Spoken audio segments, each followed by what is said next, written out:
Sapat na ang 10 taon ng aking pananahimik. Isang gabing dapat ay puno ng pag-ibig, tanging halinghing ninyo ni Nerissa sa loob ng ating silid ang sumalubong sa akin. Tinawag mo akong bobo at palamunin habang nilalaspag nyo ang kayamanang ako ang nagpundar. Pinalayas nyo ako na parang basahan, pero maghanda kayo. Sa loob ng 5 araw, ang bawat sentimong tinatamasa nyo ay maglalaho na parang bula. Handa na ba kayong makita ang tunay na halaga ng babaeng minaliit nyo? Sino na ngayon ang pulubi? Ano ba naman ang alam ng isang katulad niya, high school dropout, walang direksyon sa buhay? Isang basyong lata lang si Liway Nerissa. Maingay pero walang laman sa loob. Kaya huwag kang mag-alala, babe. Mapapapirma ko rin siya sa divorce papers na to bago matapos ang linggo. Ang boses ni Gael ay parang isang matalim na balisong na humiwa sa katahimikan ng malaking mansyon sa Makati. Sa ibaba sa loob ng malawak at marangyang kusina, napatigil ang kamay ni Liway sa pag-aayos ng mga sariwang hipon sa loob ng palayok. Ang init ng singaw mula sa kumukulong sabaw ng sinigang ay yumakap sa kanyang mukha, ngunit sa halip na mainitan ay tila nagyelo ang kanyang buong pagkatao. Ito ang paboritong luto ni Gael. Sa loob ng 10 taon, bawat sahog, bawat antas ng asim at bawat piraso ng gulay ay maingat niyang pinipili. Para kay Liway, ang pagluluto ay isang panata ng pag-ibig. Ngayong gabi sana ang kanilang 10 anibersaryo. Nakahanda na ang mesa, may mga kandila at isang bote ng mamahaling alak na matagal niyang itinabi para sa espesyal na okasyong ito. Ngunit ang bawat patak ng pawis na ibinuhos niya sa pag-aalaga sa tahanang ito ay tila naging lason sa isang saglit. Narinig ni Liway ang malanding tawa ni Nerissa mula sa itaas. Si Nerissa ang babaeng itinuring niyang higit pa sa kapatid. Ang babaeng pinatira niya sa ilalim ng sarili niyang bubong nang wala itong matuluyan.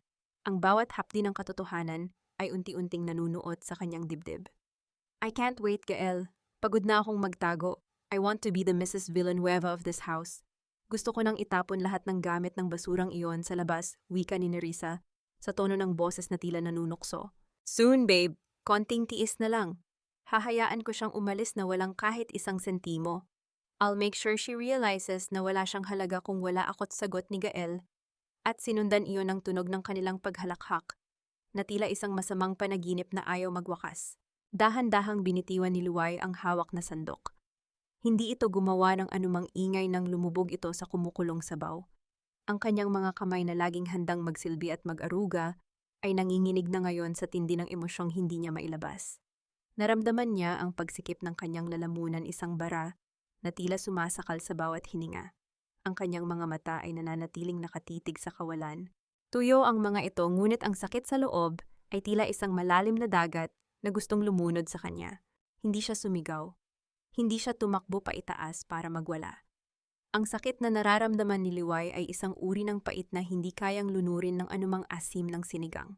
Ang bawat pangungutya ni Gael sa kanyang pagkatao, ang bawat pagmaliit nito sa kanyang talino, ay tila mga anay na unti-unting umuubos sa pundasyon ng kanyang pagtitimpe. Napatingin siya sa kanyang singsing sa daliri. Ang simbolo ng isang pangakong ngayon ay kasing dumi na ng putik sa kalsada. 10 taon. 10 taon siyang naging anino sa likod ng tagumpay ni Gael. 10 taon niyang itinago ang sarili niyang katalinuhan at kakayahan para lang hindi masaktan ang ego ng kanyang asawa. Ngunit ngayon ang aninong iyon ay nagsisimula ng magkaroon ng sariling hugis. Dahan-dahan siyang naglakad palabas ng kusina, iniwan ang hapagkainang puno ng pagtataksil. Sa bawat hakbang niya, palayo, tila may isang bahagi ng kanyang lumang pagkatao ang namamatay at may isang bago at mas matatag na Liway ang unti-unting isinisilang sa gitna ng kadiliman. Hanggang kailan mo kayang tiisin ang hapdi ng sugat na mismong ang taong pinagkatiwalaan mo ang gumawa? At sa oras na ang basyong lata na tinatawag ni Gael ay magsimulang mag-ingay, handa, kaya siyang harapin ang bagyong idudulot nito. Liway, gaano ba kahirap sundin ang simpleng instruction? Ang kape ko dapat 3 patak lang ng gatas. Bakit parang gatas na may kaunting kape ang binigay mo? Ito na nga lang ang silbi mo sa bahay na hindi mo pa magawa ng maayos.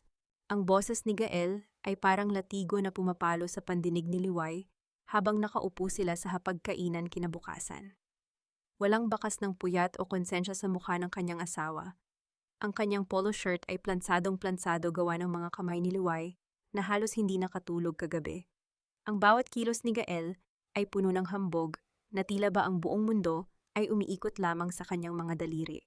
Tahimik na kinuha ni Liway ang tasa. Hindi siya sumagot. Ang kanyang mga mata ay nakatitig sa puting tela ng table napkin, pinagmamasdan ang bawat hibla nito upang pigilan ang sarili sa pag-iyak. Ang bawat panlalait ni Gael ay tila mga pako na ibinabaon sa kanyang puso, ngunit pinili niyang manatiling parang isang estatwa. Iyan ang problema sa'yo, ni hindi ka man lang marunong makipag-argumento. Ganyan talaga siguro kapag hindi nakatapos ng pag-aaral, walang kaisip-isip, walang depth. Dagdag pa ni Gael bago uminom ng tubig. Anyway, kailangan ko ng extra funds para sa business trip ko sa Boracay next week. May mga investors akong kailangang i-meet. Ayusin mo ang mga documents sa table ko. Pero huwag mo nang basahin, hindi mo rin naman maiintindihan ang mga figures doon. Business trip. Alam ni Liway na ang Boracay ay para sa kanilang dalawa ni Nerissa. Nakita niya ang booking confirmation sa email ni Gael kagabi, isang luxury suite para sa 2 tao. Habang si Liway ay naiiwan dito para mag-alaga ng bahay, ang asawa niya ay magpapakasasa sa pera at katawan ng kanyang matalik na kaibigan. Naramdaman ni Liway ang panunuyo ng kanyang lalamunan. Ang bawat piraso ng tinapay na kinakain niya ay tila naging abo sa kanyang bibig. Gusto niyang isigaw ang lahat ng alam niya. Gusto niyang itapon ang mainit na kape sa mukha ng lalaking ito na 10 taon niyang minahal at pinagsilbihan. Ngunit may mas malalim na plano na nabubuo sa kanyang isipan. Ang galit na dati ay apoy ngayon ay naging kasing lamig na ng yelo. Opo Gael, ihahanda ko ang lahat, mahinang sagot ni Liway. Ang kanyang boses ay walang emosyon, parang isang makina na sumusunod sa utos. Good, mabuti naman at alam mo ang lugar mo ba? Nakangising sabi ni Gael bago tumayo at kunin ang kanyang laptop bag. Diyan ka na muna, marami akong meeting sa Makati. Huwag mo akong hihintayin sa hapunan, baka malate ako ng uwi. Nang marinig ni Liway ang tunog ng pagsara ng pinto ng sasakyan sa labas, doon lamang siya nakahinga ng maluwag. Ang katahimikan ng mansyon ay tila bumabalot sa kanya, isang bigat na halos hindi niya kayang dalhin. Lumapit siya sa bintana at pinanood ang pag-alis ng asawa. Ang lalaking itinuring niyang langit, ngunit siya rin palang maglulubog sa kanya sa impyerno. Biglang bumasag sa katahimikan ang tunog ng isang cellphone. Hindi ang cellphone na ginagamit niya sa araw-araw, kundi ang isang maliit at manipis na telepono na itinago niya sa loob ng isang antigong florera. Sa loob ng maraming taon, ang numerong ito ay tanging iilang tao lamang sa mundo ng mataas na pananalapi ang nakakaalam. Huminga ng malalim si Liway bago sinagot ang tawag. Hello! Good morning, Madam Chairperson. Ang boses sa kabilang linya ay formal at puno ng paggalang. The papers are ready for your signature. Ang lahat ng investments na nasa ilalim ng pangalan ni Mr. Villanueva ay handa na para sa liquidation. Isang utos mo lang, magsisimula na ang lahat ng proseso. Are you sure about this, Liway? Isang mapait na ngiti ang gumuhit sa mga labi ni Liway. Tiningnan niya ang kanyang refleksyon sa salamin ng dining room, ang babaeng mukhang mahina, ang babaeng mukhang walang alam. Ngunit sa likod ng mga matang iyon ay ang isang henyo na kayang magpabagsak ng isang imperyo sa isang kumpas lang ng kamay. Sigurado na ako, Attorney Feta. Matatag niyang sagot. Ipanalo mo ang lahat para sa akin. Panahon na para bawiin ang bawat sentimo na kinuha nila. At Attorney, siguraduhin mong walang matitira sa kanya. Hanggang kailan kayang magpanggap ng isang reyna na siya ay isang alipin? At sa oras na magsimulang gumuho ang mundong itinayo ni Gael sa ibabaw ng mga kasinungalingan, sino ang tunay na magmamakaawa para sa kapatawaran? Hindi mo ba alam kung gaano kalaki ang utang na loob mo sa pamilya namin, Liway? Kung hindi dahil sa anak ko, baka hanggang ngayon ay nagdidildil ka pa rin ng asin sa probinsya ninyo. Ang boses ni Doña Victoria, ang ina ni Gael, ay kasing talim ng mga brilyanteng nakasukbit sa kanyang mga tainga. Nakaupo siya sa gitna ng sala, diretso ang likod, at ang kanyang mga mata ay mapanuring nakatitig sa bawat sulok ng mansyon. Isang mansyon na sa tingin niya ay si Gael lamang ang nagpundar. Ang bawat salita niya ay tila isang lason na dahan-dahang pumapatay sa natitirang pasensya ni Liway. Maingat na inilapag ni Liway ang tasa ng tsa sa harap ng kanyang biyenan. Hindi siya nag-angat ng tingin. Alam niya ang susunod na mangyayari. Ito ang paulit-ulit na senaryo sa loob ng 10 taon. Ang bawat pagdalaw ni Doña Victoria ay hindi upang mangumusta kundi upang ipaalala kay Liway kung gaano siya kaswerte at kung gaano siya kabaon sa utang sa pamilya Villanueva. 10 taon na liway. Pagpapatuloy ni Doña Victoria habang diring-diring hinahawakan ang tasa ng tesaa. 10 taon mo nang tinatamasa ang marangyang buhay na ito, pero ano ang naibigay mo sa amin? Isang apo man lang hindi mo kayang i-produce. Para kang isang baog na lupa na kahit anong dilig ay walang tumutubo. Ang aking Gael ay isang matagumpay na CEO, pero ang asawa niya ay isang walang kwentang dekorasyon sa bahay. Naramdaman ni Liway ang panginginig ng kanyang mga kamay sa ilalim ng kanyang apron. Ang salitang baog ay tila isang sampal na nag-iwan ng hapdi sa kanyang pisngi. Hindi alam ni Doña Victoria na si Gael ang ayaw magkaanak dahil ayaw nitong may kahati sa kanyang oras at kayamanan. Ngunit sa mata ng lipunan at lalo na sa mata ng kanyang biyenan si Liway, ang laging may pagkukulang. Si Liway ang laging may kasalanan. Pasensya na pumamag mahinang sagot ni Liway. Ito ang nakasanayan niyang sagot. Ang tanging sagot na magpapatigil sa mahabang sermon ng matanda. Pasensya ay hindi nakakabili ng titulo ng lupa. Liway. Ang pasensya ay hindi nagpapanatili ng prestihiyo ng ating pamilya, singhal ng matanda, bago uminom ng tsaa. Balita ko ay may mga bagong investments na naman ang anak ko. Nakakabilib talaga ang galing ni Gael sa negosyo. Siguro ay dahil wala siyang maaasahan sa'yo kaya dinodoble niya ang kayod. You are just a parasite, dear. Huwag mong kakalimutan yan. Parasite. Ang salitang iyon ay tila isang malakas na tawa na umaalingaw-ngaw sa isipan ni Liway. Kung alam lang ni Doña Victoria na ang bawat lupang binili ni Gael, ang bawat stock na hawak nito, at maging ang tsaa na iniinom niya ngayon ay nagmula sa katalinuhan at pamanang pera ng parasite na kinukutya niya. Nang sa wakas ay umalis na si Doña Victoria, iniwan niya ang isang mabigat na amoy ng mamahaling pabango na tila sumasakal sa hangin. Nanatili si Liway sa gitna ng sala mag-isa, sa gitna ng karangyaang tila naging isang gintong hawla. Ang kanyang puso ay punong-puno ng pait, isang pait, na hindi na kayang lunurin ng anumang luha. Dahan-dahan siyang naglakad patungo sa likod ng bahay, kung saan matatagpuan ang maliit na quarters ni Lola Muring, ang matandang katulong na naging saksi sa lahat ng kanyang paghihirap. Si Lola Muring ay nakaupo sa isang silya tahimik na nagtatahi ng isang lumang tela. Nang makita niya si Liway agad na nabanaag ang pag-aalala sa kanyang mga mata. Hiha narinig ko ang lahat bulong ni Lola Muring habang hinahawakan ang malamig na kamay ni Liway. Masyado nang masakit ang ginagawa nila sa iyo. Huminga ng malalim si Liway. Ang kanyang mga mata na kanina ay puno ng lungkot, ay biglang nagkaroon ng isang matalim at determinadong ningning. Ang 10 taon ng pagtitiis ay umabot na sa hangganan. Ang utang na loob na sinasabi nila ay matagal na niyang nabayaran ng higit pa sa sapat. Lola Muring, tawag niya sa matanda. Sa isang boses na kasing lamig ng semento, panahon na para tapusin ang lahat ng ito. Dahan-dahang inabot ni Liway ang isang maliit na susi na laging nakatago sa loob ng kanyang medalyon. Tumingin siya sa malayo sa dako, kung saan nakatago ang lihim na hindi kailanman inakala ni Gael na matutuklasan niya.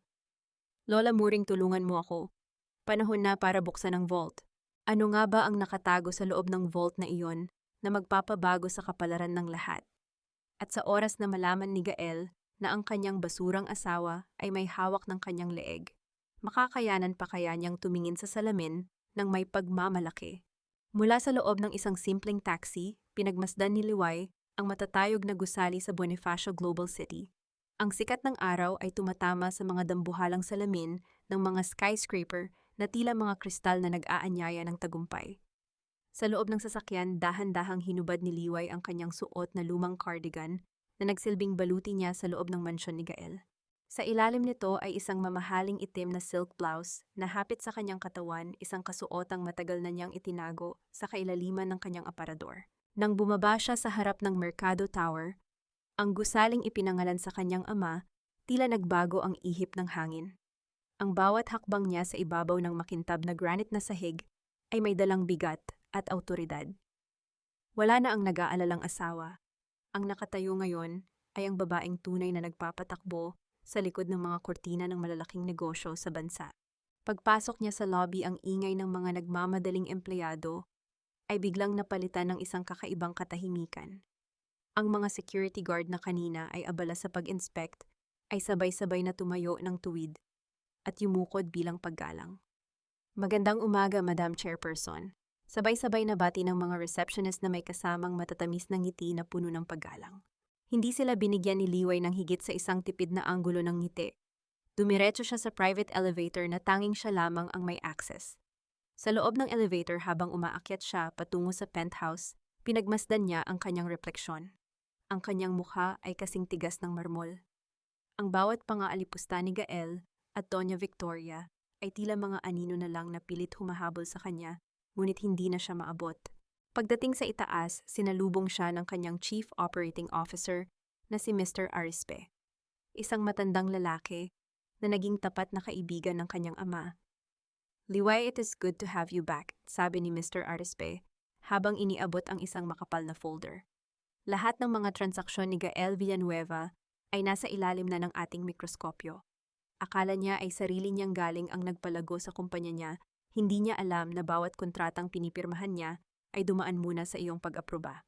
"Gusto ko siyang makitang bumagsak ng dahan-dahan, Arispe." Malamig na sagot ni Liway habang binubuklat ang mga dokumento. "Gusto ko siyang mawalan ng hininga sa bawat sentimong mawawala sa kanya. Naintindihan ko, at nga pala may isang bagay na baka ikatuwa mo, may kakaibang tono sa boses ni Arispe.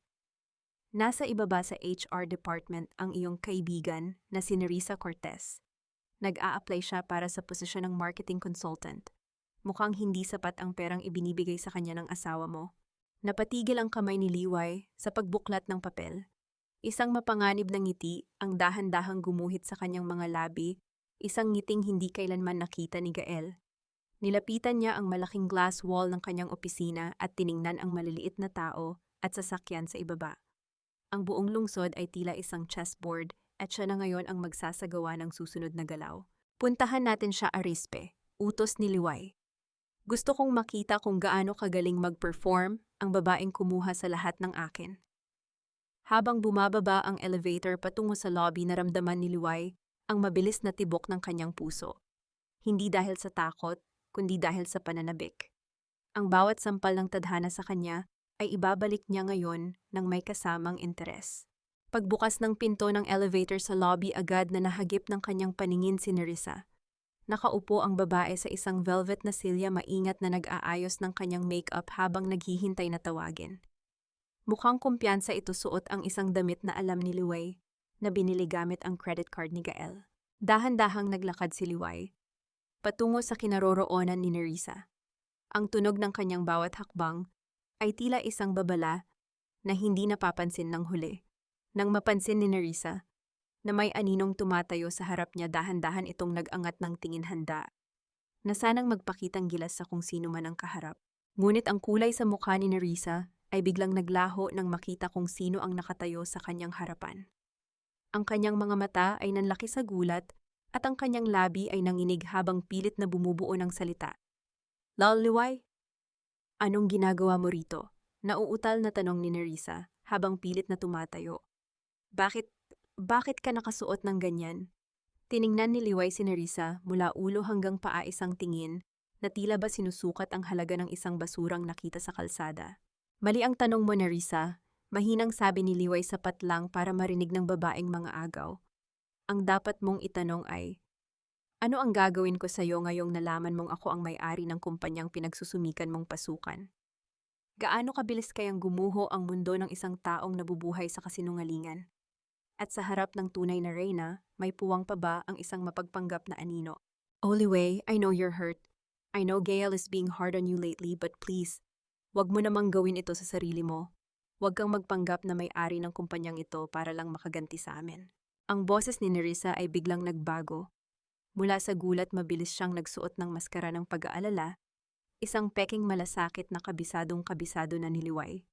Lumingon si Nerissa sa paligid, tila nahihiya para kay Liway, habang ang kanyang mga kamay ay pilit na humahawak sa braso ng kanyang kaibigan.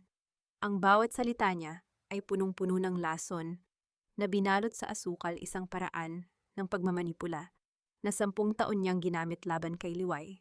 Dahan-dahang binawi ni Liway ang kanyang braso. Ang hipo ni Nerissa ay tila isang uod na gumagapang sa kanyang balat. Tumingin siya ng diretso sa mga mata ni Nerissa. Ang mga matang dati ay itinuring niyang salamin ng katapatan, ngunit ngayon ay nakikita na niya ang tunay na kulay ng pagkabulok sa loob nito. Magpanggap tahan ulit ni Liway sa isang boses na kasing lamig ng hanging nanggagaling sa aircon ng lobby. Nerissa, sa ating dalawa, alam nating ikaw ang eksperto sa pagpapanggap. Nagpanggap kang kapatid ko habang ninanakaw mo ang asawa ko. Nagpanggap kang may malasakit habang pinaplano ninyong palayasin ako sa sarili kong bahay. Bahagyang nanginig ang labi ni Nerissa, ngunit hindi siya sumuko. Lumapit pa siya ng kaunti, pilit na ibinababa ang kanyang boses para magmukhang kompidensyal. Liway, makinig ka. I know about the titles of the land in Forbes Park and the stocks in Singapore. Alam kong nasa iyo ang mga iyon, pero isipin mo naman si Gael. He's the one who worked for all of this. He's the face of the company. Kapag sinira mo siya, sisirain mo rin ang sarili mo. Why don't you just give me the documents? I can talk to him. Mapapakiusapan ko siya na bigyan ka ng sapat na pera para makapagsimula ka ulit sa probinsya. You don't belong here in BGC Liway. You belong in the kitchen, di ba? Isang mapait na tawa ang kumawala sa mga labi ni Liway. Hindi niya akalain na hanggang sa sandaling ito, iniisip pa rin ni Nerissa na siya ay ang tangang babae na madaling mauto. Ang mabulaklak na salita nito ay tila mga tuyong dahon na lang na dinadala ng hangin, walang kwenta at nakakairita. The kitchen ko tayo. Pag-uulit ni Liway habang dahan-dahang hinahawakan ang kwelyo ng mamahaling damit ni Nerissa. Tama ka, Nerissa, masarap akong magluto. At alam mo ba kung ano ang paborito kong iluto ngayon? Ang katotohanan, at sisiguraduhin kong bawat hibla nito ay ipapakain ko sa inyo ni Gael hanggang sa mabulunan kayo. Nanlaki ang mga mata ni Nerissa sa tindi ng galit na nakikita niya sa mga mata ni Liway. Gusto niyang sumigaw, gusto niyang manampal, ngunit ang presensya ng mga security guard at empleyado na nakapaligid sa kanila ay nagpapaalala sa kanya na wala siya sa kanyang teritoryo. You're crazy, Liway Tan. Pabulong na sigaw ni Nerissa habang pilit na inaayos ang kanyang sarili. Gael will never forgive you for this. Kapag nalaman niyang gumagawa ka ng ganitong eksena sa kumpanya niya, putol ni Liway. Bakit hindi mo subukang pumasok sa loob ng HR office at itanong kung sino ang nakapirma sa incorporation papers ng kumpanyang ito? Nerissa. At habang naroon ka, itanong mo na rin kung bakit ang lahat ng regalo na ibinigay sa iyo ni Gael, ang kotse, ang mga alahas, maging ang damit na suot mo ngayon, ay nakalista bilang company liability na ako ang may-ari. Biglang natigilan si Nerissa. Ang kanyang mukha ay nawalan ng kulay, tila isang pinturang nabura ng ulan. Ang kumpiyansa na kanina ay bitbit niya ay tila isang basong nabasag sa matigas na semento. Sayo na lahat, Nerissa, Pagpapatuloy ni Liway habang papalayo na siya patungo sa elevator. Pati ang asawa ko sayo na. Pero tandaan mo ito, kasama sa pagkuha mo sa kanya ay ang pagkuha mo rin sa lahat ng utang na iiwan ko sa pangalan niya. Handa ka na bang maging Mrs. Villanueva sa gitna ng isang gumuhong imperyo? Habang sumasara ang pinto ng elevator, ang huling nakita ni Liway ay ang mukha ni Nerissa na puno ng takot at pagkalito. Wala nang mabulaklak na salita ang makapagliligtas sa kanya ngayon. Gaano nga ba kabigat ang presyo ng isang pagtataksil? At sa oras na ang lahat ng luho ay mapalitan ng mga demand letter at utang mananatili, kaya ang pag-ibig na ipinagmamalaki nila. Gael, I'm sorry to tell you this, but the multinational merger is off. Ang mga board members ng Singapore office biglang nag-pull out. They cited instability sa financial management ng kumpanya mo. At ang mas malala, ang primary credit line natin sa bangko pansamantalang sinuspinde. Ang mga salitang iyon mula sa kanyang Chief Financial Officer ay tila isang malakas na dagundong sa gitna ng katahimikan ng opisina ni Gael sa Makati. Nanigas ang kanyang pagkakahawak sa isang mamahaling fountain pen hanggang sa maramdaman niya ang bahagyang pagbaon nito sa kanyang palad. Tumingin si Gael sa malaking bintana kung saan tanaw ang buong syudad, ang syudad na akala niya ay nasa ilalim ng kanyang mga paa. Anong instability ang sinasabi nila? My numbers are perfect. Ako ang nagpalago sa kumpanyang ito. Singhal ni Gael habang marahas na tumatayo mula sa kanyang leather chair. Ang kanyang mukha ay namumula na sa tindi ng galit at kalituhan. Tawagan mo ang bangko. Tell them this is a mistake. I am Gael Villanueva.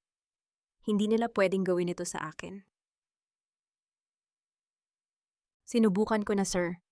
Pero ang sabi ng bank manager may utos daw mula sa principal investor na i-freeze ang lahat ng accounts na may kinalaman sa pangalan mo para sa isang internal audit.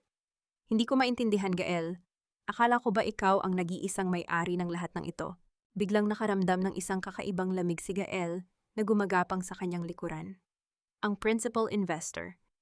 Sa loob ng 10 taon, ang mga pondo ay dumarating ng kusa, parang isang mahiwagang batis na hindi natutuyo. Tuwing may kailangan siyang puhunan isang pirma lang sa mga dokumentong inihahanda ni Liway, ay naroon na ang pera. Akala niya ay dahil iyon sa kanyang galing sa pagpili ng mga tamang tao. Akala niya ay dahil siya ay espesyal. Agad niyang dinampot ang kanyang telepono at tinawagan si Liway. Sumagot ka, babae ka. Sumagot ka, bulong niya habang pilit na pinapakalma ang kanyang sarili. Ngunit ang tanging sumasagot ay ang mechanical na boses ng operator. Unang beses ito sa loob ng 10 taon na hindi sinagot ni Liway ang kanyang tawag sa unang ring pa lamang. Karaniwan sapat na ang isang ring para marinig ang malambing at mapagkumbabang boses ng kanyang asawa. Ngunit ngayon ang katahimikan sa kabilang linya ay tila isang malalim na hukay na naghihintay sa kanya. Damit, sigaw ni Gael habang ibinabagsak ang telepono sa ibabaw ng mesa. Ang tunog ng pagtama nito sa matigas na kahoy ay tila isang hudyat ng simula ng isang gyera. Sa gitna ng kanyang pagpapanik, biglang bumukas ang pinto ng kanyang opisina. Pumasok si Nerissa na ang mukha ay halatang balisa at maputla. Wala ang kanyang karaniwang ngiti at malanding aura. Gael, we have a problem, Taha. Hingal na sabi ni Nerissa habang isinasara ang pinto. Pumunta ako sa Mercado Tower kanina. Gael, nakita ko si Liway doon. At hindi siya mukhang ang dating Liway na kilala natin. She was acting like she owned the place. Pinahiya niya ako sa harap ng maraming tao. Anong pinagsasabi mo? Tiningnan ni Gael si Nerissa na tila ba nababaliw na ito. Si Liway sa Mercado Tower, baka namamalikmata ka lang, Nerissa. Imposible ang sinasabi mo. Si Liway ay nasa bahay lang, malamang ay naglalaba o nagluluto ng hapunan. No, Gael, I am telling the truth. Sabi niya, lahat ng ibinigay mo sa akin ng kotse ang mga alahas. Lahat iyon ay utang ko sa kumpanya niya, Gael. Ano bang nangyayari? Hindi na nakasagot si Gael dahil biglang tumunog ang intercom sa kanyang mesa. Sir, may mga tao po mula sa sheriff's office sa labas. May dala silang notice of seizure para sa mga office equipment at para sa sasakyan nyo. Sinasabi nilang ang kumpanyang kinabibilangan nyo ay default na sa huling 3 buwang upa ng gusaling ito. Dahan-dahang napaupo si Gael sa kanyang silya. Ang kanyang mundong itinayo sa ibabaw ng yabang at kasinungalingan ay nagsisimula ng gumuho piraso por piraso. Napatingin siya kay Nerissa na ngayon ay nagsisimula na ring umiyak sa takot. Sino nga ba ang tunay na may hawak ng susi sa kanyang kaharian? At sa oras na ang lahat ng pintuan ay magsara, may matitira pa bang kahit anong karangalan sa lalaking? Ang tanging puhunan ay ang pangalan ng ibang tao. Liway, ano ba itong kalokohan na to? Bakit pati ang personal credit card ko hindi tinatanggap sa restaurant kanina? At ano itong balitang nakita ka raw ni Nerissa sa BGC na nagpapanggap na kung sino? Ang marahas na pagbukas ng pinto ng mansyon ay tila isang pagsabog sa gitna ng katahimikan ng gabi. Humahangos si Gael, gulo-gulo ang kanyang buhok at ang kanyang mamahaling kurbata ay nakalaylay na parang isang bitay sa kanyang leeg. Ang kanyang mga mata ay nanlilisik sa galit, isang galit na hinaluan ng lumalaking takot na pilit niyang itinatago. Sa loob ng malawak na sala, nakaupo si Liway sa isang antigong silya. Hindi siya natinag sa marahas na pagdating ng kanyang asawa. Sa kanyang kandungan ay ang isang lumang album ng larawan, mga alaala ng 10 taong akala niya ay totoo, ngunit isa palang mahabang panaginip ng panlilinlang. Dahan-dahan niyang itinupi ang pahina ng album bago nag-angat ng tingin. Gael, gabi na, masyado kang maingay. Mahinahong sabi ni Liway. Ang kanyang boses ay walang bakasang takot, isang bagay na lalong nagpuyos sa galit ni Gael. Huwag mo akong masermonan tungkol sa ingay. Sagutin mo ang tanong ko. May kinalaman ka ba sa nangyayari sa kumpanya? Bakit nagkakagulo ang mga accounts? At bakit sinasabi ni Nerissa na binantaan mo siya? Lumapit si Gael at marahas na hinablot ang album mula sa kandungan ni Liway.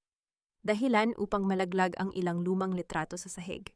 Pinanood ni Liway ang pagbagsak ng mga litrato, ang kanilang kasal, ang kanilang unang out-of-town trip, ang mga sandaling akala niya ay pundasyon ng kanilang buhay. Ngayon ang mga ito ay mga pirasong papel na lang na tinatapakan ng sapatos ni Gael. Ang pera Gael, ang pera ay parang buhangin pa. Simula ni Liway ang kanyang mga mata ay nakatitig sa mga litrato sa sahig. Kapag masyado mong hinigpitan ang hawak lalong madaling kumawala sa mga daliri mo. Akala mo ba ay habang buhay kang itataguyod ng isang taong paulit-ulit mong tinatapak-tapakan? Anong pinagsasabi mo? Ako ang nagpatakbo ng lahat. Ako ang bida rito, ikaw. Ikaw ay palamunin lang, dinuro ni Gael si Liway. Ang kanyang daliri ay nanginginig sa tindi ng emosyon. Kung may ginawa kang milagro sa mga accounts aayusin mo, yan ngayon din. Tumawag ka sa kung sino mang kailangan mong tawagan. Bago pa makasagot si Liway, isang matunog na pagkatok sa pintuan ang muling bumasag sa tensyon. Hindi ito ang karaniwang katok ng isang bisita. Ito ay may bigat at autoridad. Pumasok ang kanilang butler na si Mang Tomas, ang mukha ay puno ng pag-aalala, may dalang isang makapal na sobre. Sir, may mga tao po sa labas, mula po sa bangko. May kasama po silang abogado.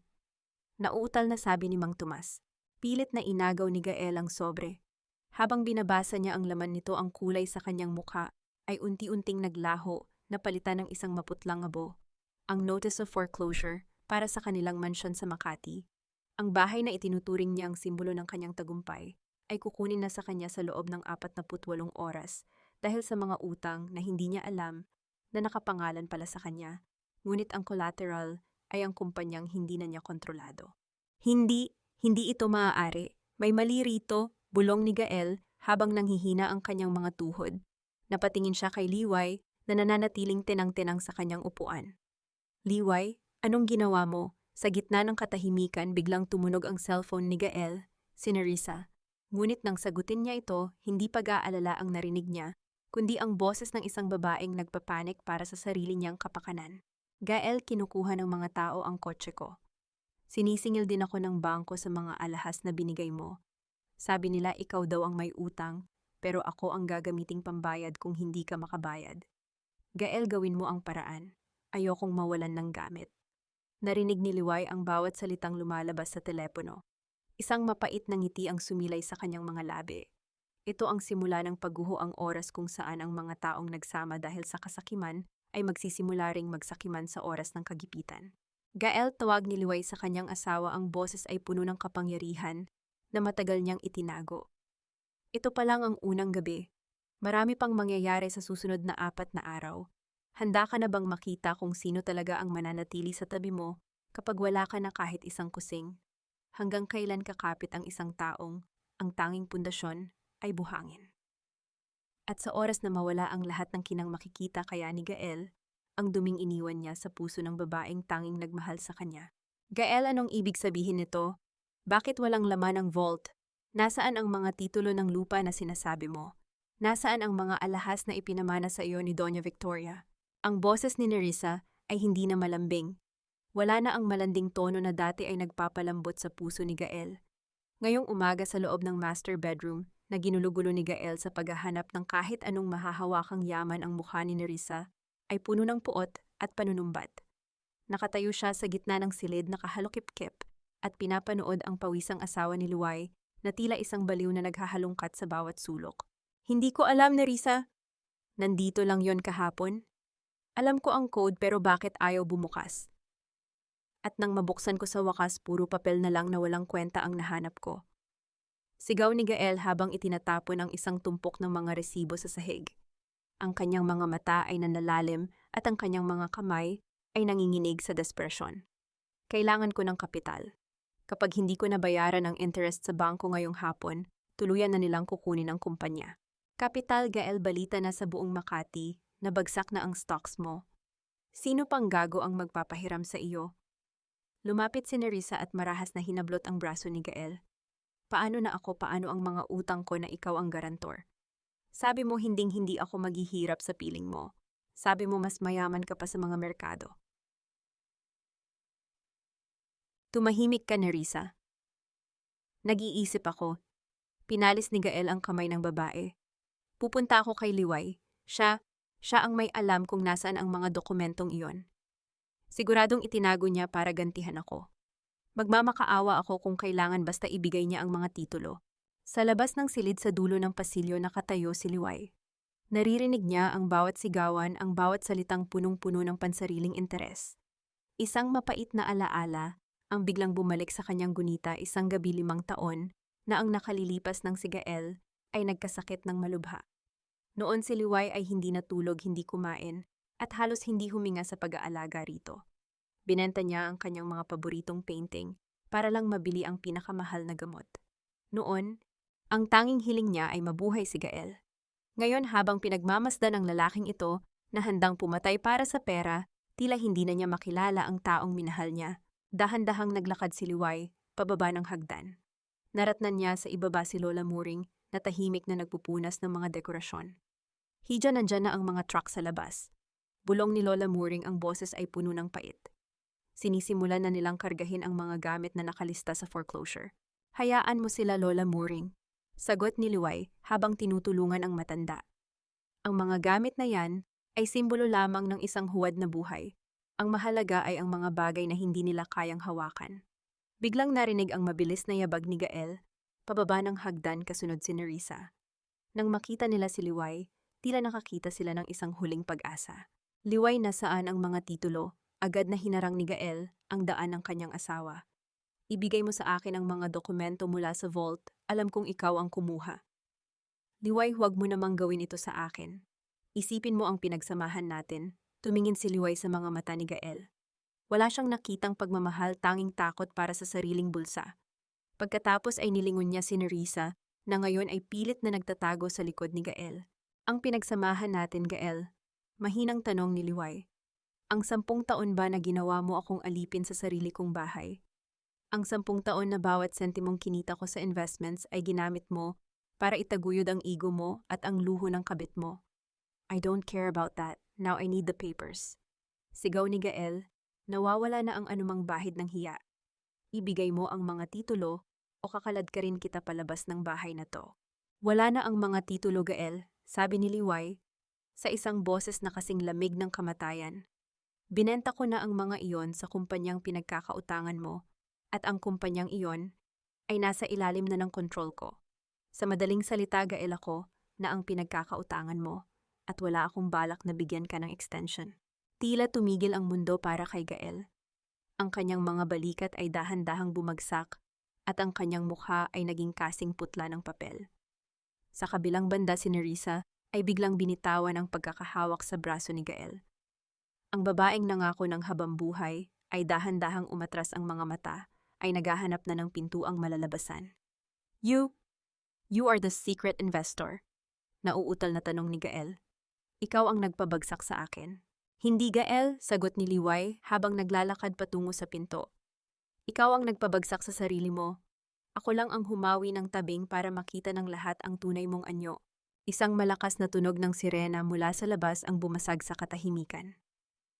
Ang mga sheriff ay nagsisimula ng pumasok. Sa gitna ng kaguluhan, isang tawag ang natanggap ni Gael mula sa kanyang abogado. Isang balitang magpapako sa kanya sa kinalalagyan. Ang lahat ng kanyang pirma sa mga nakaraang kontrata ay napatunayang may mga irregularidad at ang kasong estafa ay inihahanda na laban sa kanya. Sino ang tunay na talunan sa isang laban na ang tanging taya ay karangalan? At sa oras na talikuran ni Nerissa si Gael sa harap ng mga pulis, may matitira pa kaya kahit anong piraso ng pagkatao sa lalaking nang api sa tanging taong nagligtas sa kanya. Ilayo niyo sa akin ang mga kamay niyo, hindi niyo pwedeng hawakan ang mga gamit ko. Gael, gawin mo ang paraan. Ang boses ni Nerissa ay naging matinis at puno ng desperation habang pinapanood niya ang mga tauhan ng sheriff na nilalagyan ng pulang sticker ang kanyang mga mamahaling Louis Vuitton na maleta. Ang bawat sticker ay tila isang tatak ng kahihiyan na idinidikit sa kanyang pagkatao. Sa loob ng marangyang sala ang ingay ng mga sapatos na naglalakad sa makintab na sahig at ang kalansing ng mga susi ay tila isang martilyo na bumabasag sa katahimikan ng mansyon. Nakatayo si Gael sa gitna ng kaguluhan, ang kanyang mga mata ay tulala at walang buhay. Pinanood niya ang paghakot sa kanyang paboritong Italian leather sofa, ang sofa kung saan sila madalas magplano ni Nerissa kung paano aalisin si Liway sa eksena. Ngayon ang bawat gamit na sumimbolo sa kanyang kapangyarihan ay isa-isang nilalabas ng bahay na tila mga bangkay na inililibing sa harap ng kanyang mga mata. Gael, ano ba, tutunganga ka lang ba dyan? Lumapit si Nerissa kay Gael at marahas itong nyugyog. Sabi mo kontrolado mo ang lahat. Sabi mo basura lang si Liway.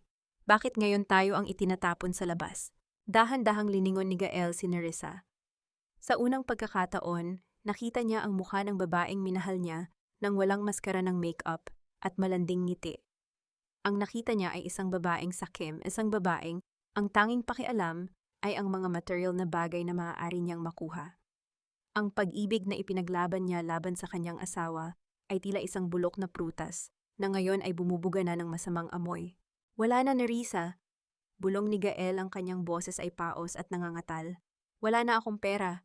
Wala na akong kumpanya. Wala na akong lahat. Anong wala na? Nanlaki ang mga mata ni Nerissa. Hindi pwedeng wala na. Paano ang mga utang ko? Paano ang lifestyle ko, Gael? Kung hindi mo kayang ibigay ang buhay na ipinangako mo sa akin, anong silbi mo? Isang mapait na tawa ang kumawala sa mga labi ni Liway na nakatayo sa dulo ng hagdan, pinapanood ang magkasintahang nagsisimula ng magsakmalan.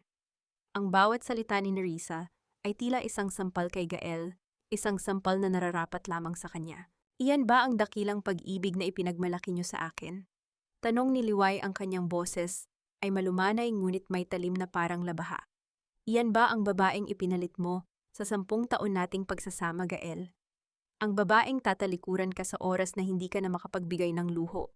Liway, please! Lumapit si Gael, ang kanyang mga tuhod ay tila bibigay na. Nagkamali ako, patawarin mo ako.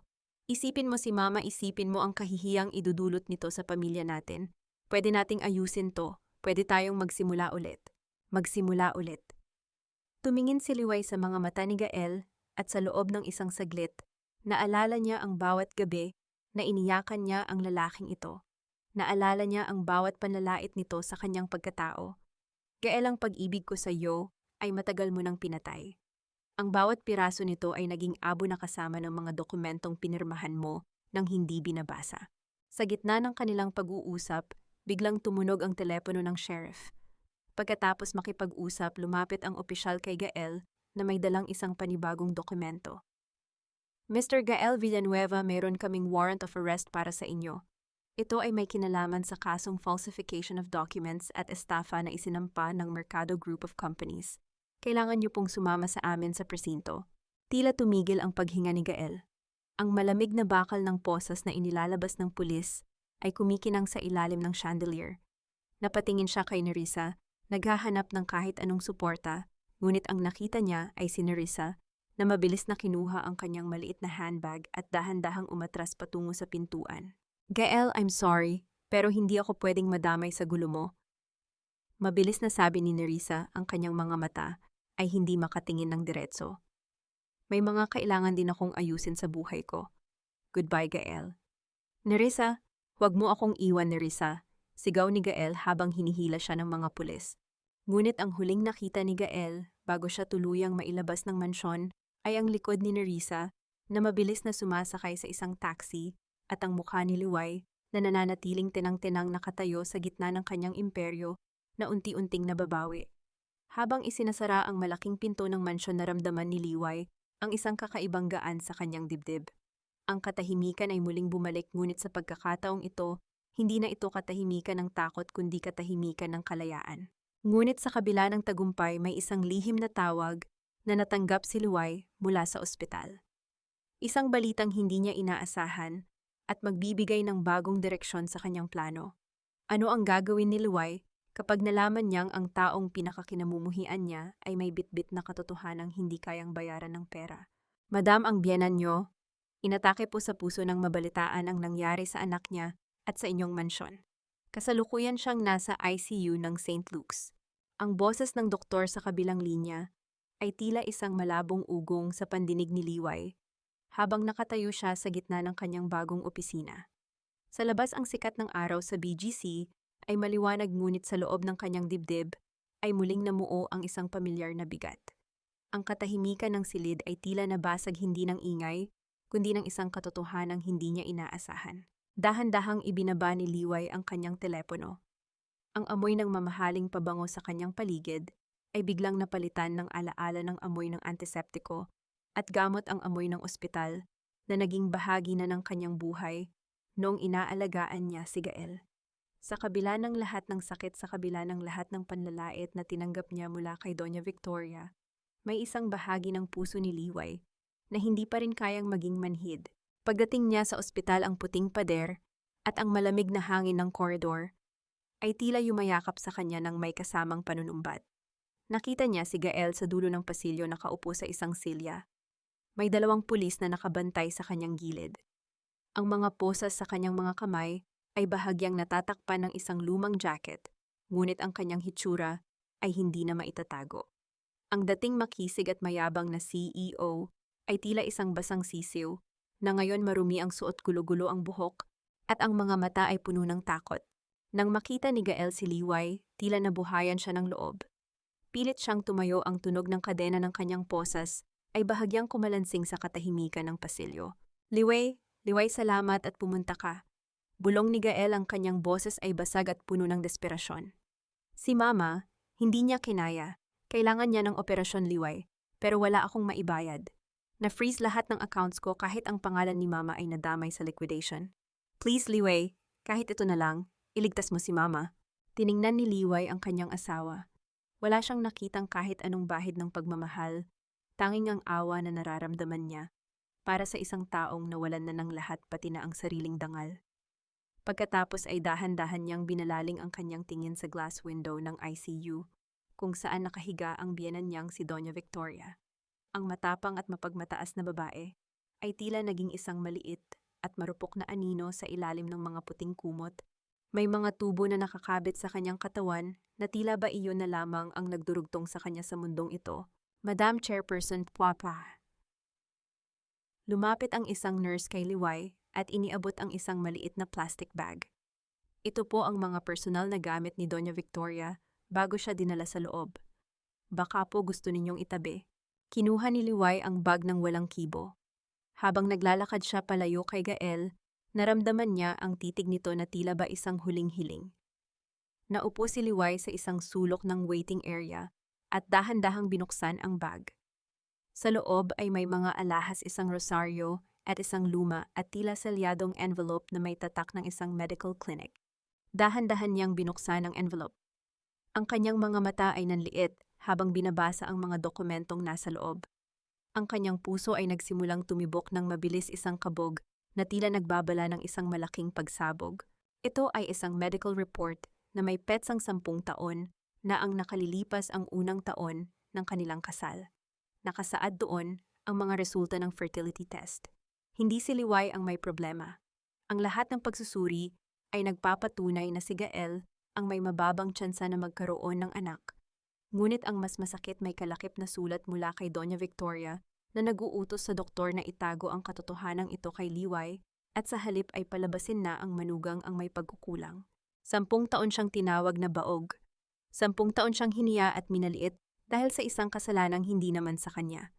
Ang lahat ng ito ay isang malaking kasinungalingan na binuo ni Doña Victoria upang protektahan ang pride ng kanyang anak at panatilihin si Liway sa ilalim ng kanilang mga paa. Naramdaman ni Liway ang panginginig ng kanyang buong katawan. Ang envelope sa kanyang kamay ay tila naging kasing bigat ng isang malaking bato. Ang bawat luhang iniyakan niya sa loob ng 10 taon ay tila nagbalik, ngunit sa pagkakataong ito, hindi ito luha ng lungkot kundi luha ng isang matinding galit na hinaluan ng pait. Tumingin si Liway kay Gael na nasa malayo na kasalukuyang nagmamakaawa sa mga pulis na payagan siyang lapitan ng ina. Pagkatapos ay tiningnan niya ang walang malay na si Doña Victoria.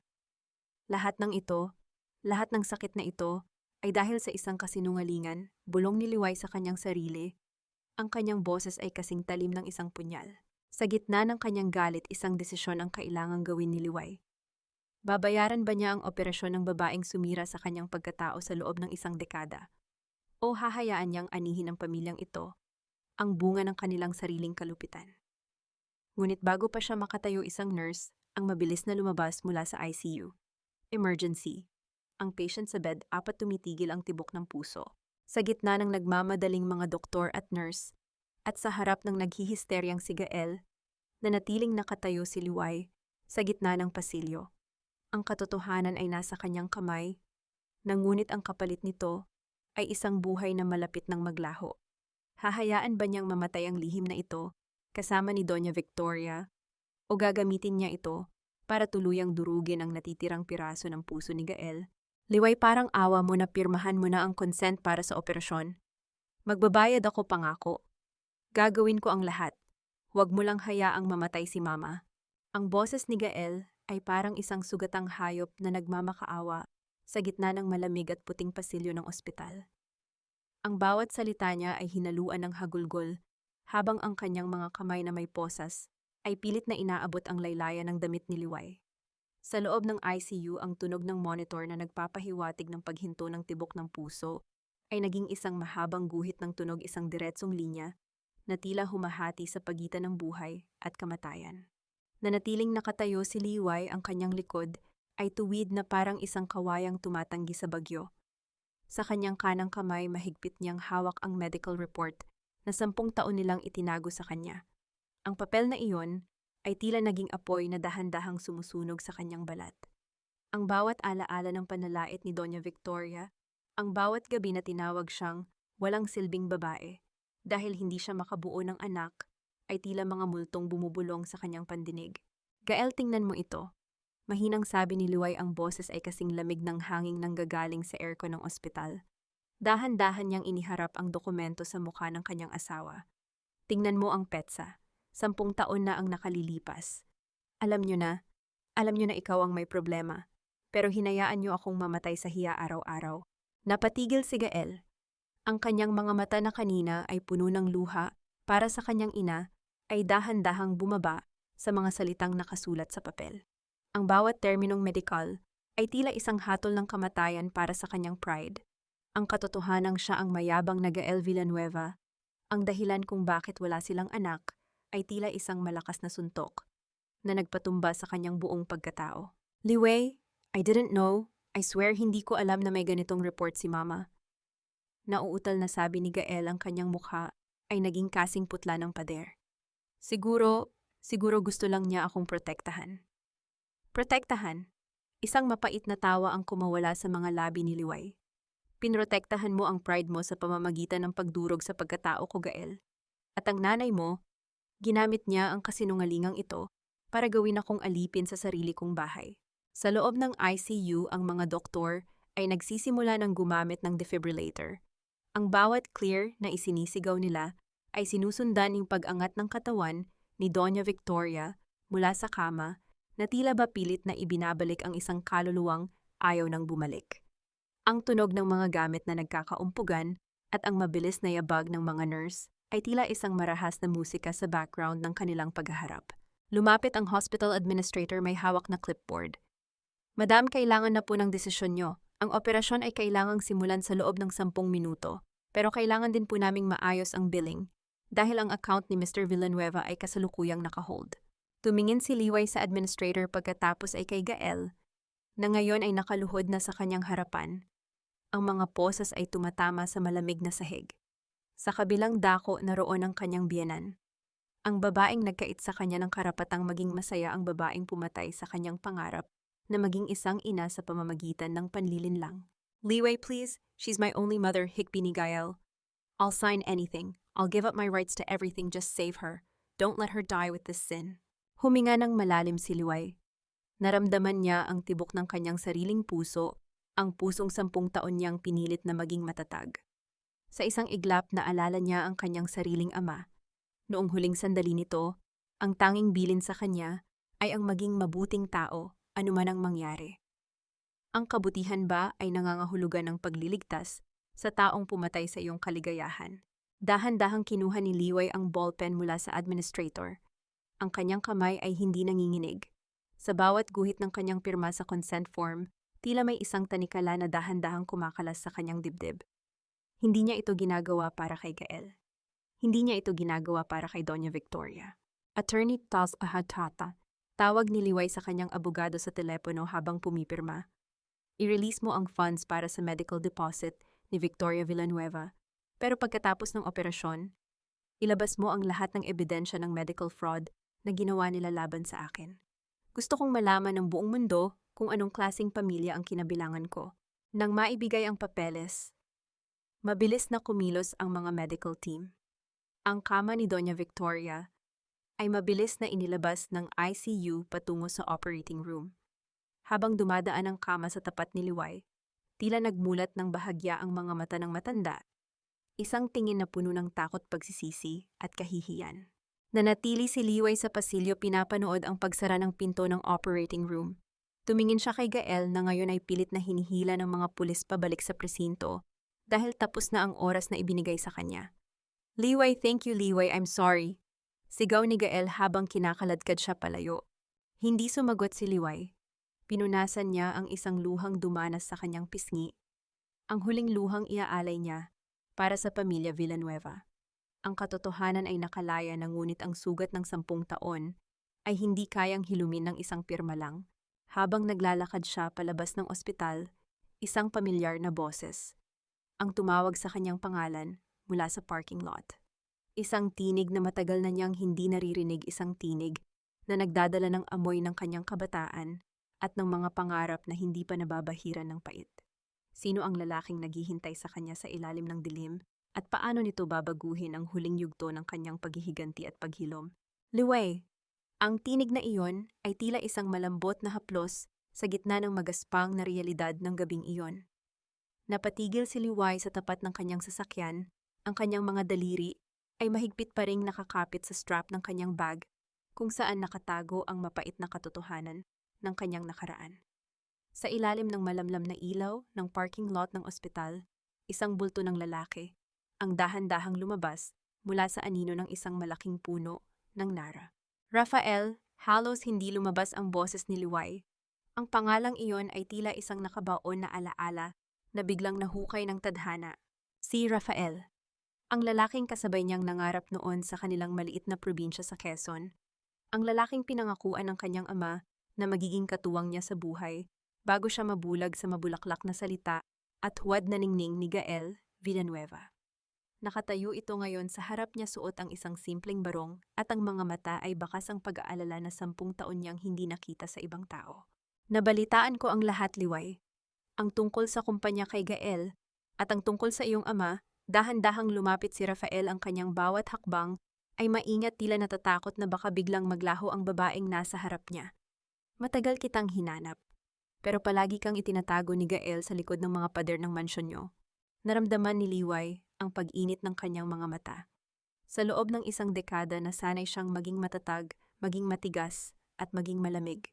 Ngunit sa harap ni Rafael, tila bumalik ang lahat ng pagod na kanyang kinimkim. Ang bawat patak ng ulan na nagsisimulang mahulog mula sa madilim na langit ay tila sumasabay sa dahan-dahang pagguho ng kanyang harang. Bakit ka narito, Rafael? Marumi ang buhay ko ngayon. Puno ng galit, puno ng paghihiganti, bulong ni Liway habang pilit na iniiwas ang kanyang tingin. Narito ako dahil nangako ako sa tatay mo bago siya mawala, Liway. Nangako akong babantayan kita kahit mula sa malayo. Sagot ni Rafael, at sa isang pagkakataon, dahan-dahan niyang kinuha ang kamay ni Liway, ang kamay na kani-kanina lang ay pumirma sa isang buhay at kamatayan. Hindi ka marumi, Liway. Ikaw ay isang biktima na natutong lumaban. At hindi mo kailangang lumaban ng mag-isa. Ang init ng kamay ni Rafael ay tila isang kuryenteng gumising sa natutulog na bahagi ng puso ni Liway. Sa unang pagkakataon sa loob ng 10 taon, naramdaman niyang hindi siya kailangang magpanggap. Ngunit sa gitna ng muling pagtatagpo ng kanilang mga landas, isang marahas na tunog ng pagpreno ng sasakyan sa di kalayuan ang bumasag sa katahimikan. Bumaba mula sa isang itim na van ang abogado ni Gael, kasama ang ilang mga lalaking mukhang hindi mapagkakatiwalaan. Ang kanilang mga mukha ay puno ng tensyon at ang mga mata ay tila naghahanap ng biktima. Mrs. Villanueva, sigaw ng abogado habang mabilis na lumalapit. Kailangan naming makausap si Mr. Villanueva. Alam naming pinirmahan niyo ang consent form. May mga dokumento kaming kailangang papirmahan sa kanya bago siya tuluyang dalhin pabalik sa selda. Ito ay tungkol sa mga huling assets na hindi niyo pa nakukuha. Humigpit ang hawak ni Rafael sa kamay ni Liway, Inilagay niya ang kanyang sarili sa pagitan ni Luwai at ng mga lalaking dumarating. Ang proteksyong ito na tila isang pader na bakal ay nagparamdam kay Luwai ng isang seguridad na matagal na niyang kinalimutan. Wala na kayong kailangang papirmahan sa kanya. Matatag na sabi ni Rafael, ang kanyang boses ay may autoridad ng isang taong sanay sa batas. Lahat ng assets ni Gael Villanueva ay kasalukuyang nasa ilalim ng litigation. Anumang dokumentong ipapirma niyo sa kanya ngayon ay ituturing naming coercion. Sino ka ba, singhal ng abogado ni Gael?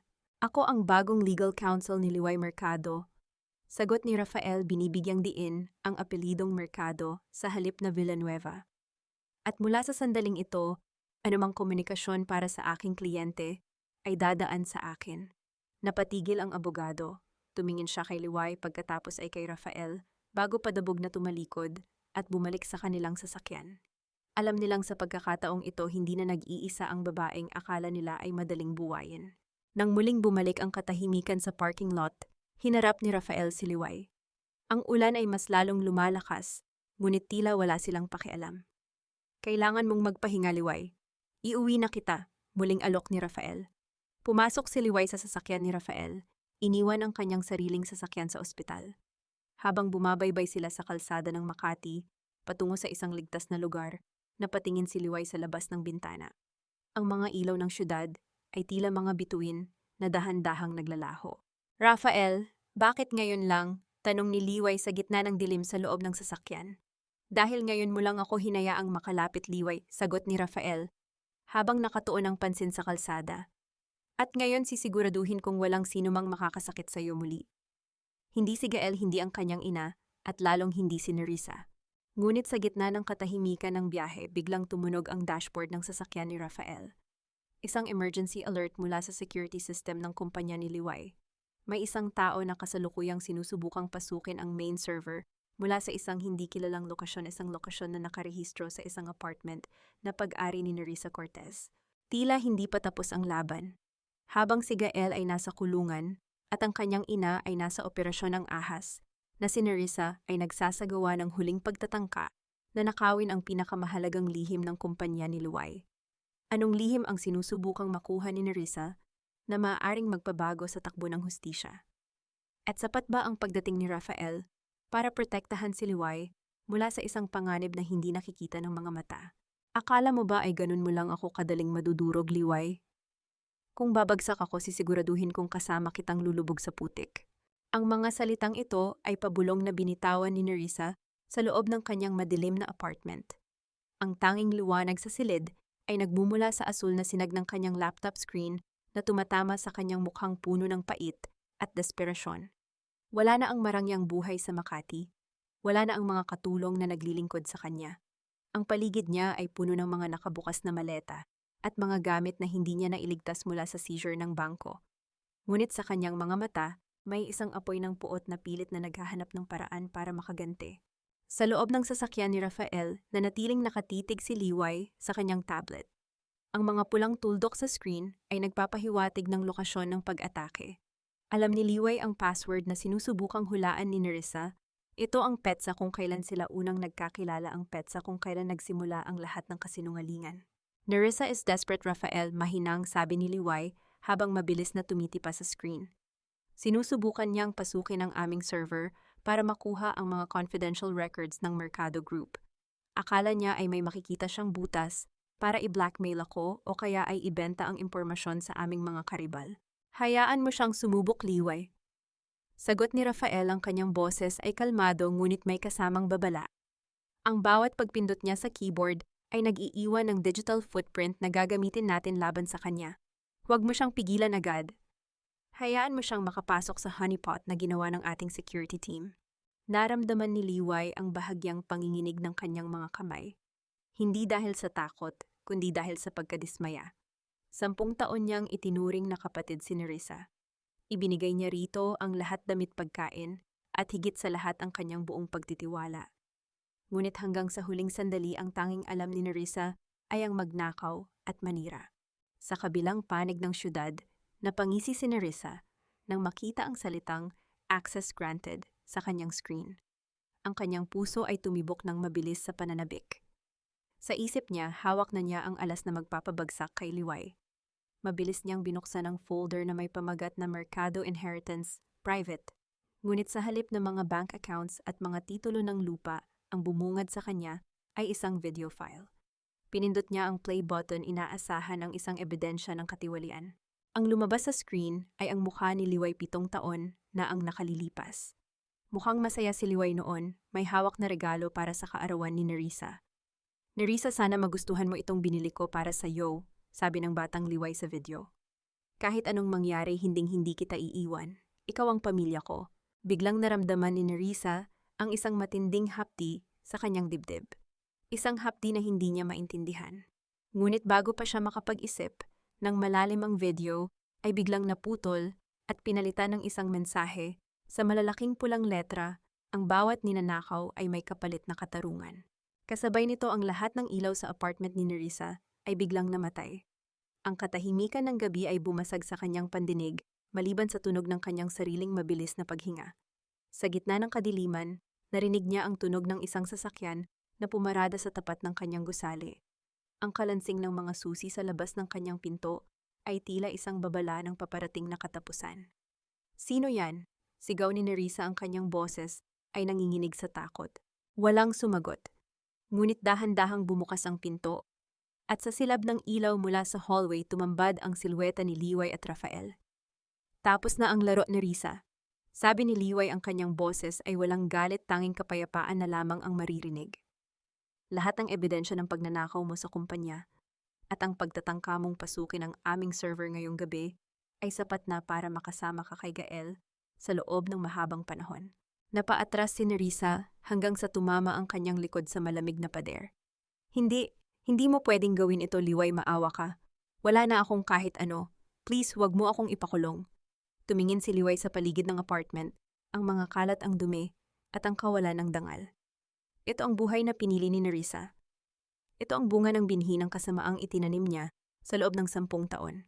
Binigyan kita ng 10 taon para maging totoo, Nerissa, mahinahong sagot ni Liway. Ngunit mas pinili mong maging anino sa likod ng kasinungalingan ni Gael. Ngayon ang aninong iyon ay tuluyan ng lalamunin ng dilim. Lumingon si Liway kay Rafael na kasalukuyang nakikipag-usap sa mga pulis sa labas. Sa isang sulyap ni Rafael, naramdaman ni Liway na tapos na ang isang yugto ng kanyang buhay. Ang paghihiganti ay hindi nagbigay sa kanya ng lubos na kaligayahan, ngunit ang katarungan ay nagbigay sa kanya ng pagkakataong huminga muli. Habang inilalabas si Nerissa ng mga pulis, pilit pa rin itong sumisigaw at nagmumura. Ngunit hindi na ito naririnig ni Liway. Sa kanyang isipan, ang boses ni Rafael ang tanging nangingibabaw. Uwi na tayo, Liway, bulong ni Rafael habang inaalalayan siya pababa ng gusali. Ngunit bago sila makarating sa sasakyan, isang tawag ang muling dumating sa cellphone ni Liway. Mula ito sa ospital. Ang operasyon ni Doña Victoria ay tapos na, ngunit may isang bagay na gustong sabihin ang matanda bago ito tuluyang mawalan ng lakas. Isang huling pagtatapat na hindi kailanman inakala ni Liway na maririnig niya. Ano ang huling alas na itinatago ni Doña Victoria na maaaring magpabago sa lahat ng alam ni Liway tungkol sa kanyang sariling pamilya? At handa ba siyang harapin ang isang katotohanang maaaring mas masakit pa sa pagtataksil ni Gael? Liway, lumapit ka. Huwag kang matakot sa isang matandang malapit ng lisanin ng mundo. Ang boses ni Doña Victoria ay halos isang bulong na lamang tuyot at tila nanggagaling sa kailaliman ng isang tuyong balon. Ang matapang at mapagmataas na mukha na dati ay nagpapakinig ng takot sa puso ni Liway ay naging isang mapa na lamang ng mga kulubot at pait. Ang amoy ng antiseptiko sa loob ng pribadong silid ng ospital ay tila sumasakal sa hangin, habang ang regular na paggalaw ng makinang tumutulong sa kanyang paghinga ay lumilikha ng isang ritmong nakakabingi sa gitna ng katahimikan. Dahan-dahang lumapit si Liway sa gilid ng kama. Sa labas ng pinto, nakatayo si Rafael. Ang kanyang anino ay tanaw mula sa maliit na bintana ng silid, isang paalala na sa pagkakataong ito, hindi na nag-iisa si Liway sa pagharap sa kanyang mga multo. Bakit niyo ako ipinatawag, Mama? Tanong ni Liway, ang kanyang boses ay malumanay ngunit may distansya. Ang titulong Mama ay tila isang banyagang salita sa kanyang dila, isang labi ng 10 taon ng pagpapanggap. Isang mapait na ngiti ang gumuhit sa maputlang labi ng matanda. Dahan-dahan niyang inabot ang kamay ni Liway, ang kanyang balat ay tila isang tuyong papel na marupok sa bawat haplos. Nais kong humingi ng patawad. Hindi lang dahil sa medical report na iyon, simula ni Victoria, at ang kanyang mga mata ay nagsimulang mangilid ng luha. Patawad dahil alam ko na ang lahat mula pa nung una. Alam kong ikaw ang henyo sa likod ng kumpanya ni Gael. Alam kong ang iyong ama ang nag-iwan ng binhi ng yaman na ninakaw ng asawa ko. Ang ama ni Gael, tila tumigil ang pag-ikot ng mundo para kay Liway. Ang bawat salita ni Victoria ay tila isang malakas na hampas ng alon sa kanyang dibdib. Anong ibig ninyong sabihin? Nauutal na tanong ni Liway. Ang aking ama ay namatay sa kahirapan matapos malugi ang aming pamilya. Hindi siya nalugi, Liway. Nilustay ng asawa ko ang tiwala niya, pag-amin ni Victoria, habang pilit na humihinga ng malalim. Pinakasalan ka ni Gael, hindi dahil mahal ka niya, kundi dahil iyon ang tanging paraan para hindi mo makuha ang naiwang trust fund ng iyong ama na nakapangalan sa iyo sa oras na mag-asawa ka. Ginawa ka naming bilanggo sa sarili mong yaman. Ang bawat sentimong ginastos namin, ang bawat luho ni Gael, iyon ay pera ng mga merkado. Napabitaw si Liway sa kamay ng matanda. Ang kanyang buong pagkatao ay tila nayanig sa tindi ng katotohanan. 10 taon siyang pinaniwala na siya ay palamunin, na siya ay swerte, dahil tinanggap siya ng mga Villanueva. Ngunit ang totoo ay siya pala ang inaasahan ng mga ito para mabuhay sa karangyaan. Ang bawat panlalait, ang bawat pangungutya sa kanyang pinagmulan ay isa palang maruming taktikang psikolohikal para hindi niya matuklasan ang kanyang sariling kapangyarihan. Bakit ngayon niyo lang ito sinasabi? Tanong ni Liway, ang kanyang boses ay puno ng pait. Bakit hinayaan niyong madurog ako sa loob ng 10 taon? Dahil sa takot, Liway. Takot na baka kapag nalaman mo ang totoo, iwan mo kami at mabulgar ang aming pagkukunwari, hikbi ni Victoria. Ngunit tingnan mo ako ngayon. Ang lahat ng ninakaw namin ay hindi nakapagligtas sa akin mula sa huling hatol. Si Gael ay nasa kulungan, si Nerissa ay nawala na at ako ay nag-iisa. Dahan-dahang kinuha ni Victoria ang isang maliit na susi mula sa ilalim ng kanyang unan at inabot ito kay Liway. Sa loob ng lumang safe sa aming bahay sa Forbes Park, may isang liham doon mula sa iyong ama. Ibinigay niya iyon sa akin bago siya pumanaw, humihiling na ibigay ko sa iyo sa iyong ika-30 kaarawan. Itinago ko iyon, itago ko dahil nandoon ang lahat ng ebidensya ng pagmamay-ari mo. Kinuha ni Liway ang susi. Ito ay maliit, malamig, at tila may dalang bigat ng 1 dekada ng kasinungalingan. Tiningnan niya ang kanyang biyenan, isang babaeng dati ay kinatatakutan niya, ngunit ngayon ay kinahahabagan na lamang niya. Pinapatawad ko na po kayo, Mama, mahinahong sabi ni Liway. Ang mga salitang iyon ay hindi para sa ikagagaan ng loob ni Victoria, kundi para sa kalayaan ng sarili niyang kaluluwa. Ngunit ang katarungan ay dapat pa ring mangyari. Ang bawat sentimong ninakaw niyo sa aking ama ay babalik sa mga taong dapat talagang makinabang dito. Nang lumabas si Liway ng silid, sinalubong siya ni Rafael. Nakita ni Rafael ang pagbabago sa mga mata ni Liway, isang ningning na hindi lamang galing sa tagumpay, kundi galing sa isang ganap na paghilom. Rafael, alam ko na ang lahat, sabi ni Liway, habang nakasandal sa dibdib ng lalaking naghintay sa kanya. Panahon na para tapusin ang kwento ng mga Villanueva. Ngunit habang naglalakad sila sa corridor, nakita ni Liway ang isang pamilyar na bulto ng lalaki na nakatayo malapit sa exit. Si Gael. Hindi na ito nakaposas at mukhang nakalaya dahil sa isang piyansang hindi niya alam kung saan nanggaling. Ang kanyang mga mata ay nanlilisik sa galit at may hawak siyang isang bagay sa loob ng kanyang bulsa na tila nagbabala ng isang huling desperate act. Liway, akala mo ba ay hahayaan kitang makuha ang lahat? Sigaw ni Gael habang mabilis na lumalapit. Kung wala akong matitira, sisiguraduhin kong wala ka ring matitira. Sa isang iglap, tila nagbalik ang lahat ng panganib. Ang huling gabi ng paniningil ay hindi pa pala tapos. Ano ang huling hakbang ni Gael para bawiin ang kanyang nawalang karangalan? At sapat ba ang proteksyon ni Rafael para iligtas si Liway mula sa isang lalaking wala nang kinatatakutan? Dahil wala na siyang natitirang mawawala. Huwag kang lalapit, Gael. Wala ka ng kapangyarihan dito. Ang boses ni Rafael ay mabilis na humarang sa espasyo sa pagitan ni Liway and Gael. Ang ulan sa labas ng ospital ay patuloy na bumubuhos na tila sumasabay sa mabigat na tensyon sa loob ng lobby. Si Gael na suot ang basang-basang jacket at may mga matang tila nang gigigil sa galit ay may hawak na isang lumang piraso ng papel sa kanyang kaliwang kamay, habang ang kanyang kanang kamay ay nananatiling nakatago sa loob ng kanyang bulsa. Wala ng kapangyarihan. Isang baliw na tawa ang kumawala kay Gael. Ang kanyang dating makisig na anyo ay tuluyan ng nilamon ng kawalan ng pag-asa. Liway, ibigay mo sa akin ang dokumento mula sa vault. Kung hindi sisiguraduhin kung susunugin ko ang kumpanya, susunugin ko ang lahat ng pinaghirapan ng tatay mo. May hawak akong ebidensya na ang mga unang puhunan ng Mercado Group ay dumaan sa mga peking transaksyon ng tatay ko. Kapag bumagsak ako kasama kitang lulubog. Dahan-dahang humakbang si Liway, palabas mula sa likod ni Rafael. Ang kanyang mga mata ay walang takot. Tiningnan niya si Gael, ang lalaking 10 taon niyang tinawag na asawa, ang lalaking naging dahilan ng kanyang mga lihim na luha sa gabi. Sa kanyang paningin, hindi na isang higante si Gael. Siya ay isa na lamang maliit at kaawa-awang bata na nagwawala dahil nawala ang kanyang mga laruan. Gael, sunugin mo ang gusto mong sunugin. Mahinahong sabi ni Liway. Ang kanyang boses ay may lalim na nagpatigil sa panginginig ni Gael. Ang bawat piraso ng papel ay may kopya sa digital ledger ng aming kumpanya, at ang tungkol sa mga transaksyon ng aking ama, matagal ko nang inayos ang mga iyon sa buwis bago pa kita nakilala. Wala kang hawak na kahit anong alas laban sa akin. Hindi totoo yan. Nagsisinungaling ka, sigaw ni Gael, habang dahan-dahang inilalabas ang kanyang kanang kamay mula sa bulsa. Ngunit sa halip na baril o matalim na bagay, isang simpleng lighter lamang ang hawak niya.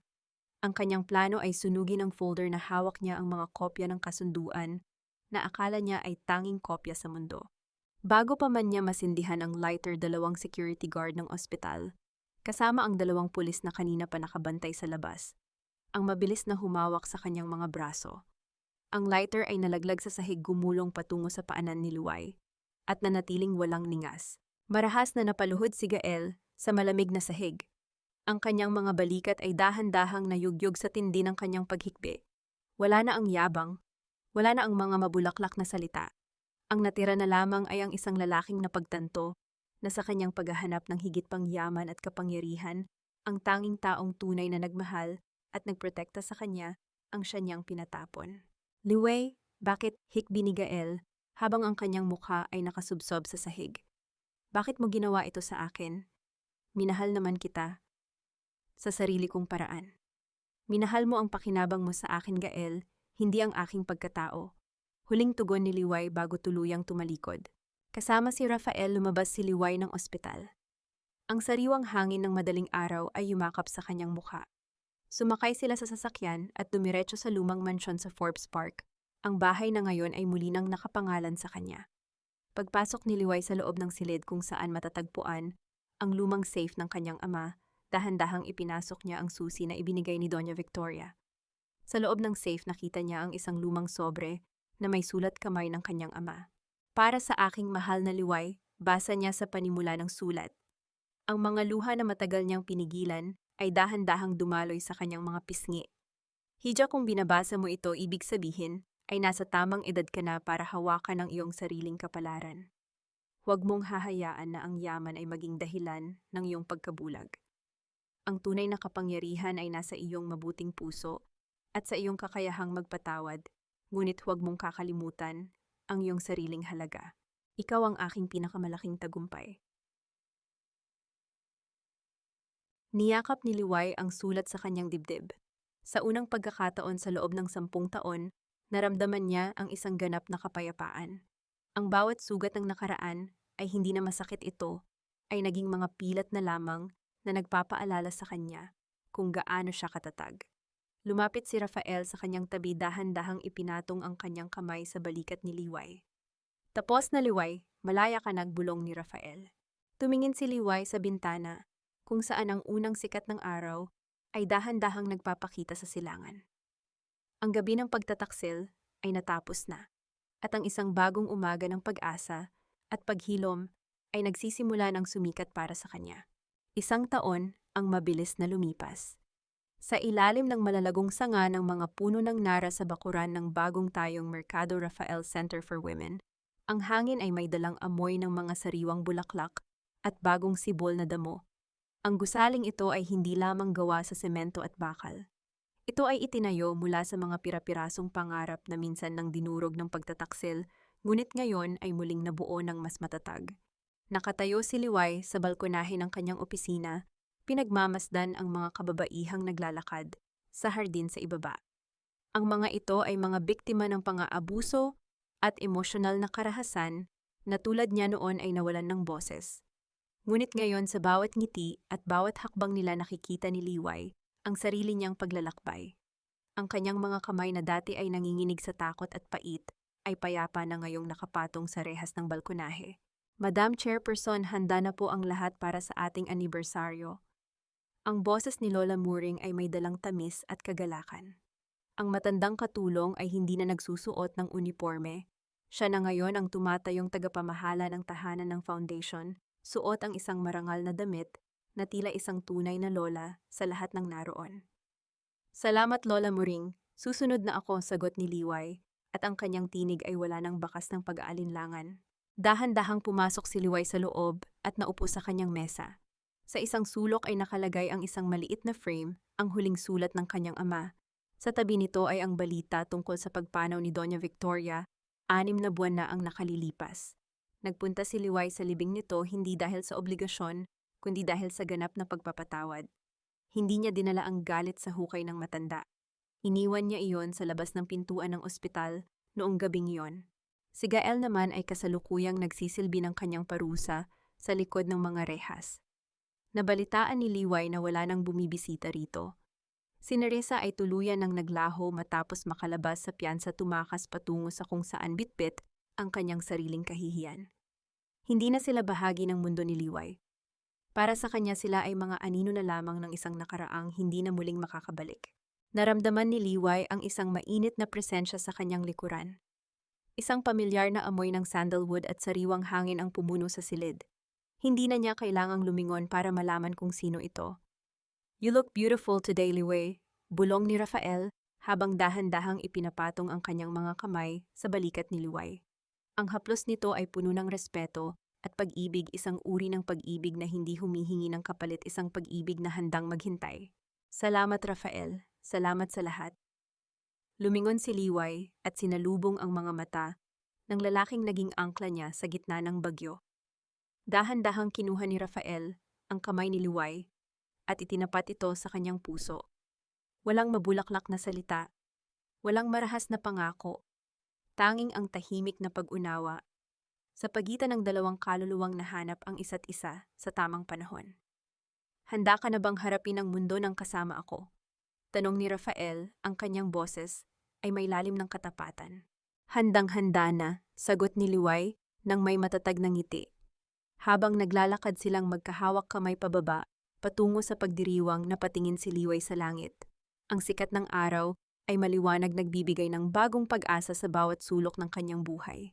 Ang pananahimik niya noon ay hindi pala kahinaan, kundi ang pag-iipon ng lakas para sa isang mas magandang bukas. Ang kwento ng kanyang buhay ay hindi na tungkol sa paghihigante. Ito ay tungkol sa pagbangon, pagpapatawad, at ang walang hanggang lakas ng isang babaeng natutong mahalin ang kanyang sarili bago ang iba. Ang bawat luhang pumatak noon ay naging mga perlas na ngayon ay nagbibigay ng kinang sa kanyang bagong simula.